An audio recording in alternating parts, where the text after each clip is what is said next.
You don't know the power of... Oh, wrong script. So we're down here. This time we've got Wargames Atlantic's Iron Core. Mark among Dragons, Iron Core. Eisenkern Stormtroopers. Liking it 20 in the box, 28 millimeters. A nice illustration. Nice shot of some painted soldiers on the front. You get an idea what you can do. Same graphics. And then on the back, couple of scenes. The siege by enemies on all sides. The Eisenkern Empire has known a history of only war, bordering on Shadosk space and forced to fuel their great war machine against constant incursions. They are perpetually fighting for survival. So, we'll see what we can play these with. Like probably Stargrave. What we got?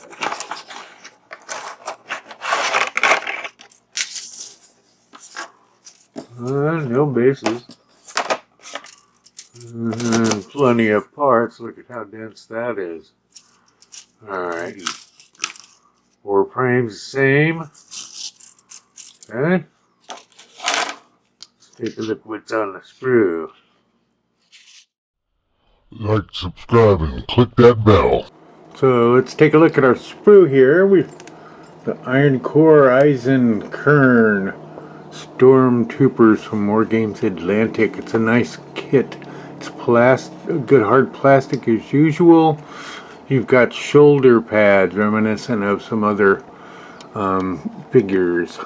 And there is actually a left and a right version of these shoulder pads, so you should take note. I wound up gluing some on backwards, but there's a sharp side and then there's a more bent forward side here. And these go on the front, right there. The fronts of these go right on the shoulders, and that's your fronts.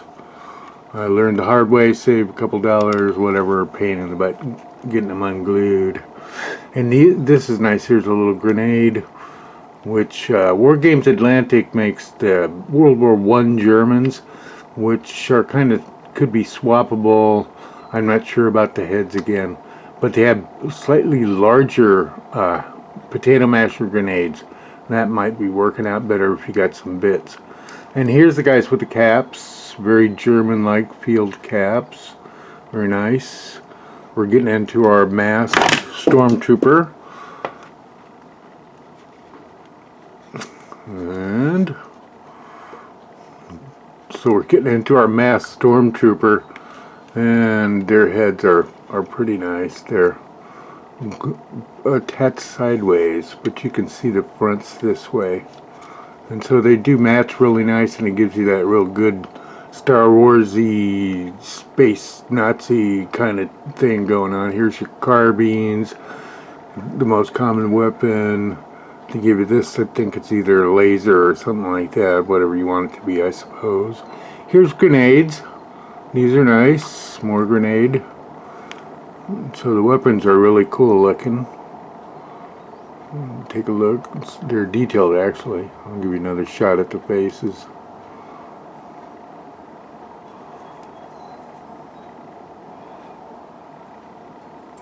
There you go.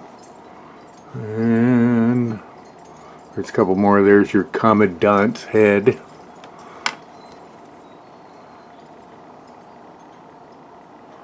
Yeah, he's the leader. Another guy with a cap. Potato masher grenade. You got a pouch with something in it. Open hand for shooting. Carrying the barrel.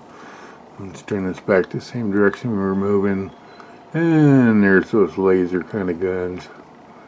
Your potatoes. Here's your hands that are holding a weapon. Here's a couple of 3 different arms. They're slightly different. More hands holding there. And we discussed that. And here's grease gun looking auto weapons. And I noticed, see, one has this butt end clipped. So if you're running to tucking it into the arm problem, just clip this off and it fits perfectly. Although you'll see where I made a couple that had the gun stock outside of the elbow. These also come with two-part chests and two-part legs, which at first you're going to go, oh boy, that's a pain, but it's not actually. They fit them well together, and so they're snapped to glue. Good job on Wargames Atlantic's part. And so I didn't mind doing that in the least. So these fit together and they glue right to the two-part tops. You do get one that's complete legs. That gives you kind of feel. I used him for, I think, the commander. And so here is, we're moving up. There's backpacks, which give them a nice consistent look too. You get 5 on the sprue. And then here's your fronts of the backpack, or fronts of the chest armor. There you go, 5 of those. Here's the back, which is nice because these run for just a good quality armor without the backpacks if you don't want to put them on. And here's another grease gun. Hands open, hands pulling a trigger, and carbines, grenade, and here we go. Nice look at a nice pouch, pistol in the pack. Need more pistols on this sprue.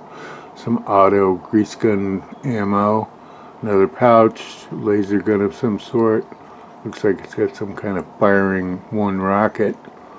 Nice sniper gun with the scope. Another one to add to your fun. Now this is pretty nice and tightly packed. So you'll find that it's got a load of good heads. You get a lot of extra bits as far as weapons and stuff goes. And it's really nice that their weapons are actually on the sprue without a hand molded to it or attached. I like it. So, and they fit really well together. I found that the figures actually do hold the weapons pretty tightly. And we can take a look right here. Look at that. That's nice. There he is. So he's got his nice backpack on. Again, see how that back shoulder plate goes on with the point down there? It's actually, then the blunt front end is supposed to go that way. You'll see a couple where I didn't quite get it. Nice sniper gear. Another laser guy. This is where those masks come in. They're nice looking. There's my commander with this hat on. And this guy with his little auto weapon. I shouldn't say little, grease gun. See how the butt's hanging out above the elbow there. Now it's tucked in there. And there's a bottom piece right there on the weapon that, let's see, that you may want to trim just right on the bottom. And then that sets any of those guns in. They also give you one that has been clipped. And here's a grease gun without the back, so you can see how that works. Here's my sniper. Really neat. There's this guy. See how he's got the rifle stock still on there. I just put it at a tilt angle. There's the rifle stock tucked in, which is like no problem. Take a look at the back real fast. Here's my crouching guy. Did we cover him? We only get one crouching. Ray Crouch. So I put him with a nice auto weapon. There he is with the backpack. Looking good. Back to these guys. So you get gear like the grenades. I didn't put a backpack on him because I screwed the pooch on the shoulder blades. And there's a, I don't know if that package is upside down. Pouch. That one's for sure correct. And this is how they get their little pipe going, oxygen container, whatever that is on the backpack. Commander. There you go. There you go. See how the legs go together pretty well? That guy's got a bit of a butt crack we gotta fix. A little putty. There we go. But not by much. This is a great little kit. Wargames Atlantic does it again. This is Screwtown saying, please like, subscribe, and ring that bell for notification.